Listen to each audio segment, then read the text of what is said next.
Why did Jesus have to die? Why couldn't God simply snap his fingers and forgive us? That's a common question I get, often from my Muslim friends, because the Quran, the scripture of Islam, claims that Allah, the God of Islam, is merciful and forgiving. And so my Muslim friends say, you don't need a cross. You don't need Jesus to die. God can simply wave his hands and forgive us. How do we respond? Well, think about the word forgiving. Think about the word mercy for a moment.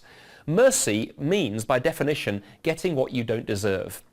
If I'm hauled up before the judge, convicted of a crime, found guilty, but the judge exercises mercy and lets me go, well, I haven't got the punishment I deserve. The mercy of the judge has been exhibited at the price of justice. Mercy is always exercised at the expense of justice. And in every other religion, that is in fact a contradiction. Because every other religion that I know of often wants to talk about God being merciful and God being just. Islam makes that claim. But if the God of the Quran just simply forgives us without punishing us, if there's no payment for our sin, then he may have been merciful, but he hasn't been just. And there is a contradiction right there in the heart of the religion. And that's true of every other religion except one.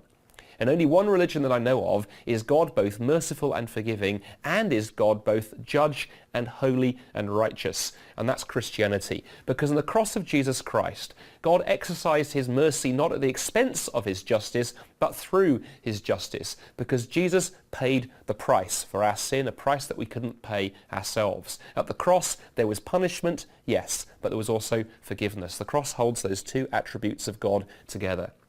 You see, if I lend you my iPad, and you bring it back to me and you've broken it, and I say to you, don't worry about the fact you've broken it, don't worry, I'll deal with it. And you walk away, you've been forgiven, I've shown mercy, but there's been a price. I've had to pay the price.